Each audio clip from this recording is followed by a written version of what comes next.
معزز سامعین و ناظرین، السلام علیکم۔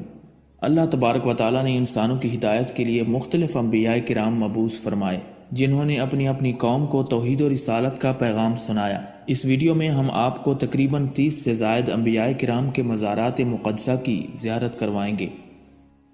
حضرت آدم علیہ السلام کی قبر مبارک کے حوالے سے 3 مختلف مقامات کی نشاندہی کی جاتی ہے، جو یہ ہیں: مکہ مکرمہ میں کوہ ابو قبیس کا مقام، یروشلم اور سری لنکا کا وہ مقام جہاں آپ علیہ السلام جنت سے زمین پر اتارے گئے تھے۔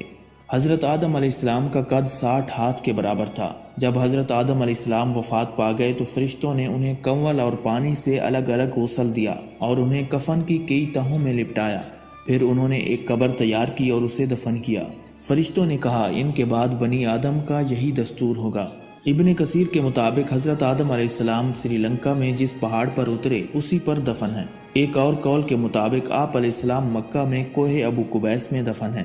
تاریخ طبری نے بتایا ہے کہ حضرت نوح علیہ السلام حضرت آدم اور حوا کو کشتی پر اپنے ساتھ لے گئے تھے، لیکن پھر ان دونوں کو کوہ ابو قبیس کے غار میں واپس دفن کر دیا جس میں وہ پہلے دفن تھے۔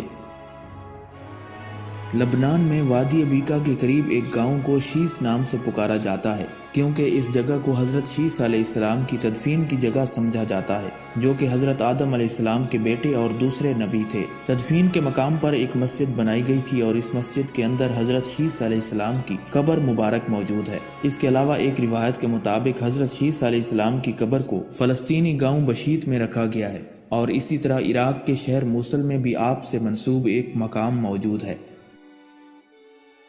حضرت حابیل بن آدم علیہ السلام کا مزار مبارک دمشق کے مغرب میں وادی براد میں واقع ہے۔ اس مسجد میں حابیل ابن آدم کی قبر ہے۔ یہ مسجد عثمانی ولی عہد احمد پاشا نے 1599 میں تعمیر کروائی تھی۔ کہا جاتا ہے کہ اس مسجد میں 40 محراب ہیں۔ حضرت حابیل کو اس کے بھائی قابیل نے قتل کر دیا تھا، جسے انسانی تاریخ کا پہلا قتل کہا جاتا ہے۔ حضرت ادریس علیہ السلام کی خواہش کے مطابق اللہ تعالیٰ نے ان کو آسمان پر اٹھا لیا اور انہیں جنت کی سیر بھی کروائی گئی۔ حضرت ابن عباس رضی اللہ تعالیٰ عنہ کہتے ہیں کہ حضرت ادریس علیہ السلام کو چھٹے آسمان پر اٹھا لیا گیا اور انہوں نے وہیں وفات پائی۔ کچھ لوگوں کا خیال ہے کہ حضرت ادریس علیہ السلام اور شیس علیہ السلام کو قاہرہ کے قریب گیزا سطح مرتفع پر 2 سب سے بڑے اہرام میں دفن کیا گیا تھا۔ یہ بھی کہا جاتا ہے کہ حران کے سبائیوں نے غزہ کی زیارت کی اور وہاں قربانیاں پیش کیں، کیونکہ ان کا خیال تھا کہ اہرام ان دونوں انبیاء کے مقبرے ہیں، لیکن یہ دونوں قول ضعیف سمجھے جاتے ہیں۔ مختلف ممالک میں کم از کم 5 ایسے مقامات ہیں جن کے بارے میں دعویٰ کیا جاتا ہے کہ وہاں حضرت نوح علیہ السلام کا مقبرہ موجود ہے۔ حضرت نوح علیہ السلام کا مقبرہ نخچوان آرمینیا کے مغرب اور ترکی کے مشرق میں، آذربائیجان کے ایک علاقے میں، نجف عراق میں حضرت امام علی رضی اللہ تعالیٰ عنہ کی مسجد کے ساتھ، لبنان میں کرک نوح، حضرت نوح علیہ السلام کا مقبرہ نبی نوح مسجد ترکی میں، اس کے علاوہ لبنان میں بیکا نامی ایک مقام پر حضرت یوشع علیہ السلام حضرت موسیٰ علیہ السلام کے بہت قریب تھے اور ان کی وفات کے بعد بنی اسرائیل کے سردار کے طور پر ان کی جگہ پر فائز ہوئے۔ حضرت یوشع علیہ السلام حضرت یوسف علیہ السلام کے نواسے تھے۔ ان کا پورا نام یوشع بن نون بن افریم بن یوسف تھا۔ اگرچہ قرآن پاک میں ان کا ذکر نہیں کیا گیا، لیکن 2 مقامات پر ان کا ذکر آیا ہے۔ بنی اسرائیل کے مصر سے جانے اور 40 سال تک صحرا میں گھومنے کے بعد حضرت موسیٰ علیہ السلام بیت المقدس کے قریب انتقال کر گئے۔ حضرت یوشع علیہ السلام نے بنی اسرائیل کی قیادت کی اور انہیں جیریکو کے گرد و نواح میں لے گئے۔ یہ ایک شاندار شہر تھا جس میں بڑے بڑے محلات تھے۔ آپ نے 6 ماہ تک اس کا محاصرہ کیا اور پھر آخری حملے کے ساتھ تکبیر بلند کرتے ہوئے اپنے لشکر کو اندر لے گئے اور اسے فتح کر لیا۔ حضرت یوشع علیہ السلام کا مقبرہ استنبول کی بلند ترین پہاڑی بیکوز پر واقع ہے۔ اس مقبرے کی لمبائی 17 میٹر اور چوڑائی 4 میٹر بتائی جاتی ہے۔ آپ علیہ السلام 127 سال تک زندہ رہے۔ حضرت ابراہیم علیہ السلام نے اپنی خاندان کے ساتھ فلسطین میں کئی سال گزارے۔ ان کا مقبرہ فلسطین کے مغربی کنارے میں ہیبرون کی مسجد خلیل میں واقع ہے، جہاں وہ اپنی اہلیہ حضرت سارہ رضی اللہ تعالی عنہا کے ساتھ دفن ہے۔ ہیبرون کے مغرب میں ایک بلوط کا درخت ہے جسے ابراہیم کا بلوط بھی کہا جاتا ہے، اور یہ وہ مشہور مقام ہے جہاں حضرت ابراہیم علیہ السلام نے اپنے سفر کے دوران اپنا خیمہ لگایا تھا۔ بلوط کی عمر تقریباً 5000 سال بتائی جاتی ہے۔ مسجد خلیل کو مسجد ابراہیمی بھی کہا جاتا ہے۔ یہ مسجد آدھی فلسطین میں اور آدھی اسرائیل میں واقع ہے۔ اس مسجد کے دو حصے ہیں، ایک مسلمانوں کے لیے اور دوسرا یہودیوں کے لیے۔ اس مسجد میں 4 انبیاء کرام کے مزارات واقع ہیں۔ ہیبرون میں واقع مسجد ابراہیم کو وہ زمین سمجھا جاتا ہے جو حضرت ابراہیم علیہ السلام نے خریدی تھی۔ جب آپ کی اہلیہ حضرت سارہ کا انتقال ہو گیا تو آپ نے اسے خاندانی قبرستان بنانے کا فیصلہ کیا۔ حضرت اسحاق علیہ السلام حضرت ابراہیم علیہ السلام اور حضرت سارہ کے سب سے چھوٹے بیٹے تھے۔ قرآن مجید میں ان کا ذکر 17 بار آیا ہے اور ان کی پیدائش نیک جوڑے کے ہاں اس وقت ہوئی جب وہ بڑھاپے میں تھے۔ حضرت اسحاق علیہ السلام اور ان کی بیوی کو ایک دوسرے کے قریب دفن کیا گیا تھا۔ حضرت یعقوب علیہ السلام اور ان کی اہلیہ کا مقبرہ بھی اسی مقام پر مسجد خلیل میں واقع ہے۔ حضرت یعقوب علیہ السلام کے مقبرے میں داخل ہونے کے لیے ہرے دروازے سے جانا پڑتا ہے جو یہودیوں کی طرف واقع ہے۔ حضرت یعقوب علیہ السلام کی 2 بیویاں اور 12 بیٹے تھے۔ ان کا انتقال تو مصر میں ہوا، لیکن ان کی وصیت کے مطابق انہیں ہیبرون میں ان کی زوجہ لیا رضی اللہ تعالیٰ عنہ کے پاس دفن کیا گیا۔ حضرت یعقوب علیہ السلام کے سب سے چھوٹے بیٹے حضرت یوسف علیہ السلام اللہ تعالیٰ کے پیارے نبی تھے۔ قرآن مجید کی ایک سورہ ان کے نام پر نازل کی گئی۔ انہیں اپنے والد کے قریب دفن کیا گیا اور ان کی قبر یہودیوں کے علاقے کی طرف موجود ہے۔ اللہ تعالیٰ نے حضرت اسماعیل علیہ السلام کو عمالیکیون اور یمن کے قبائل کی طرف نبی بنا کر بھیجا۔ حضرت اسماعیل علیہ السلام 137 سال تک زندہ رہے اور الحجر میں اپنی والدہ حضرت ہاجرہ رضی اللہ تعالی عنہا کی قبر کے ساتھ دفن ہوئے۔ حضرت ابراہیم علیہ السلام اپنی 3 نسلوں کے ساتھ ہیبرون میں واقع مسجد خلیل میں مدفون ہیں۔ حضرت ابراہیم علیہ السلام، ان کے بیٹے اسحاق، ان کے بیٹے یعقوب، ان کے بیٹے یوسف علیہ السلام اپنی ازواج مطہرات کے ساتھ اس مسجد خلیل میں مدفون ہیں۔ حضرت موسیٰ علیہ السلام کی قبر مبارک کی صحیح جگہ معلوم نہیں ہے، لیکن روایت کے مطابق سلطان صلاح الدین ایوبی نے ایک بار خواب دیکھا جہاں انہیں یہ جگہ دکھائی گئی۔ اس نے اس جگہ پر ایک مسجد بنوائی جسے سلطان بیبرس نے سال 1269 میں مزید وسیع کیا تھا۔ یہ خیال کیا جاتا ہے کہ حضرت موسیٰ علیہ السلام کی قبر انور مقام جیریکو سے 11 کلومیٹر جنوب میں اور یروشلم سے 20 کلومیٹر مشرق میں واقع ہے۔ قرآن مجید میں حضرت موسیٰ علیہ السلام کا نام 136 مرتبہ بیان ہوا ہے، جو کہ کسی بھی دوسرے نبی سے زیادہ ہے۔ یہ عمارت ایک بڑے مرکزی صحن پر مشتمل ہے جس کے چاروں طرف تقریباً 120 کمرے ہیں۔ مسجد کے دائیں طرف حضرت موسیٰ علیہ السلام کی تدفین کی جگہ ہے۔ حضرت ابو ہریرہ رضی اللہ تعالیٰ عنہ کی روایت کے مطابق حضرت موسیٰ علیہ السلام نے اپنی وفات کے وقت اللہ تعالیٰ سے درخواست کی کہ وہ انہیں مقدس سرزمین مسجد اقصیٰ کے اتنا قریب موت دے کہ وہ اس سے پتھر کے پھینکنے کے فاصلے پر ہو۔ حضرت ابو ہریرہ رضی اللہ تعالیٰ عنہ کہتے ہیں کہ رسول اللہ صلی اللہ علیہ وآلہ وسلم نے فرمایا، اگر میں وہاں ہوتا تو تمہیں اس کی قبر سڑک کے قریب دکھاتا۔ حضرت یونس علیہ السلام کی قبر انور کے حوالے سے بھی کئی جگہیں مشہور ہیں، جن میں یروشلم، موصل اور عراق شامل ہیں۔ یروشلم میں موجود حضرت یونس علیہ السلام سے منسوب یہ مسجد ایوبیوں نے سال 1226 میں تعمیر کی تھی اور یہ ہیبرون کے شمال میں حلول نامی قصبے میں واقع ہے۔ یہ مزار کوہ نبی یونس پر بنایا گیا ہے جو مغربی کنارے پر فلسطین کی بلند ترین چوٹی ہے۔ حضرت یونس علیہ السلام کا نام قرآن مجید میں 4 مرتبہ آیا ہے۔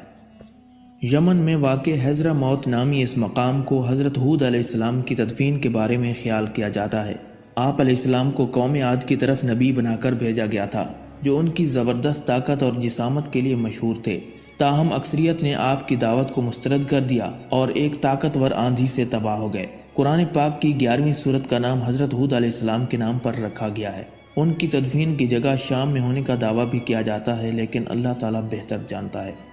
حضرت صالح علیہ السلام کا مقبرہ سلالہ سے تقریباً 200 کلومیٹر مشرق میں عمان کے علاقے میں ہدبن اور حاذق کو ملانے والی ساحلی سڑک سے تقریباً 2 کلومیٹر کے فاصلے پر ایک جدید سفید عمارت میں رکھا گیا ہے۔ اس مقبرے کی لمبائی تقریباً 10 میٹر ہے۔ حضرت لوط علیہ السلام کا مزار مبارک بحیرہ مردار کے قریب بنی نعیم کے قصبے میں واقع ہے۔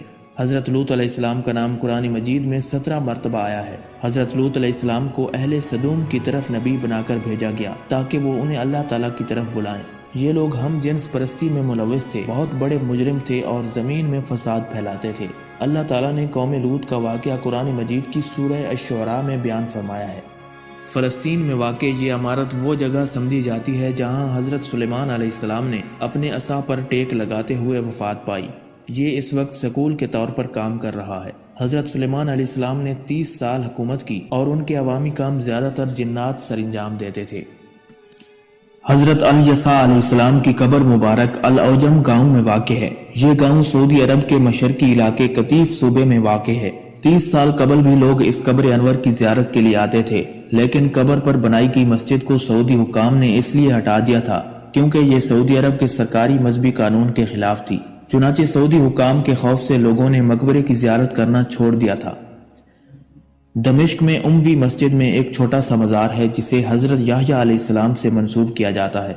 حضرت دانیال علیہ السلام کا مقبرہ ایران کے شہر سوسا میں واقع ہے اور ایک مشہور جگہ ہے۔ عربوں میں یہ روایت محفوظ ہے کہ حضرت دانیال علیہ السلام کو شہر سوسا میں دفن کیا گیا تھا۔ حضرت لقمان علیہ السلام ایک حکیم تھے جن کے لیے قرآن مجید کی 31ویں سورت کا نام سورت لقمان رکھا گیا۔ حضرت لقمان کے بارے میں خیال کیا جاتا ہے کہ وہ افریقہ سے تھے۔ قرآن مجید میں یہ نہیں بتایا گیا کہ حضرت لقمان علیہ السلام نبی تھے یا نہیں، لیکن بعض لوگ ان کو نبی مانتے ہیں۔ حضرت عمران علیہ السلام کا مقبرہ مغربی عمان کے علاقے زوفر کے شہر سلالہ میں واقع ہے۔ اس مقبرے کی لمبائی تقریباً 33 میٹر ہے۔ کچھ لوگوں کا خیال ہے کہ حضرت عمران علیہ السلام ایک مقامی عربی نبی تھا، اور دوسروں کا خیال ہے کہ یہ نام قرآن میں مذکور حضرت عیسیٰ علیہ السلام کی والدہ حضرت مریم کے والد کا ہے۔ حضرت ایوب علیہ السلام کا مقبرہ سلالہ شہر کے مغربی جانب خوبصورت القرا پہاڑوں میں واقع ہے۔ یہ عمان میں واقع پیغمبروں کے مقبروں میں سے ایک ہے اور سلالہ میں سب سے زیادہ زیارت کی جانے والی قبر ہے۔ حضرت ایوب علیہ السلام کا مقبرہ سلالہ شہر سے 27 کلومیٹر کے فاصلے پر بیت زربیج میں واقع ہے۔ حضرت شعیب علیہ السلام کی ایک قبر اردن کے علاقے وادی شعیب میں واقع ہے۔ اس کے علاوہ جزیرہ سینائی اور فلسطین میں واقع دیگر مقامات بھی حضرت شعیب علیہ السلام سے منسوب ہیں۔ ایران کے جنوب مغرب میں ایک مقبرہ موجود ہے جسے حضرت شعیب علیہ السلام کی قبر کے طور پر درج کیا گیا ہے۔ حضرت ذوالکفل علیہ السلام کا مقبرہ عراق میں واقع ہے۔ آج یہ النخائلہ مسجد کمپلیکس کا حصہ ہے۔ حضرت ہارون علیہ السلام جو حضرت موسیٰ علیہ السلام کے بھائی تھے، یہ ان کی قبر ہے جو پیٹرا کی وادی کے قریب پہاڑ ہور کی چوٹی پر واقع ہے۔ اسے 13ویں صدی میں مملوک سلطان النصیر محمد نے بنایا تھا۔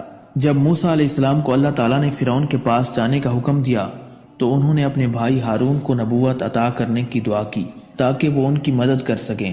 اللہ تعالیٰ نے اس دعا کو قرآن پاک کی سورہ طٰہٰ میں نقل فرمایا ہے۔ حضرت ہارون علیہ السلام ایک ہونہار مقرر تھے اور اکثر موسیٰ علیہ السلام کے لیے بولتے تھے کیونکہ حضرت موسیٰ علیہ السلام کی زبان میں لکنت تھی۔ حضرت ہارون علیہ السلام کی عمر 122 سال بتائی جاتی ہے۔ حضرت داؤد علیہ السلام حضرت سلیمان علیہ السلام کے والد تھے۔ آپ کا نام قرآن پاک میں 16 مرتبہ آیا ہے۔ حضرت داؤد علیہ السلام نے بنی اسرائیل پر 40 سال حکومت کی، 7 سال ہیبرون میں اور 33 سال یروشلم میں، جو شہر داؤد کے نام سے مشہور ہوا۔ حضرت داؤد علیہ السلام وہ پہلے شخص تھے جو لوہے سے زرہ تیار کرنے میں ماہر تھے۔ رسول اللہ صلی اللہ علیہ وآلہ وسلم نے فرمایا، اللہ کے نزدیک سب سے زیادہ پسندیدہ نماز داؤد علیہ السلام کی نماز ہے، اور اللہ کے نزدیک روزوں میں سب سے زیادہ محبوب روزہ داؤد کا ہے۔ اللہ تعالیٰ نے آپ علیہ السلام کو بہت پیاری آواز عطا فرمائی تھی جو اس سے پہلے کسی نبی کو نہیں دی گئی۔ جب وہ زبور پڑھتے تھے تو انسان، جن، پرند اور جانور عقیدت سے اسے سنتے تھے۔ حضرت زکریا علیہ السلام حضرت یحییٰ علیہ السلام کے والد تھے۔ حضرت زکریا علیہ السلام حضرت سلیمان علیہ السلام کی اولاد میں سے تھے۔ آپ علیہ السلام حضرت مریم کے سرپرست تھے جو حضرت عیسیٰ علیہ السلام کی والدہ تھیں۔ آپ علیہ السلام بڑھائی کا کام کرتے تھے۔ حضرت زکریا علیہ السلام کا مقبرہ بنی حضیر کے مقبرے سے متصل پتھر کی ایک قدیم یادگار ہے۔ حضرت شموئیل علیہ السلام کا مزار مبارک فلسطین کے ایک گاؤں میں پہاڑ کی چوٹی پر واقع ہے۔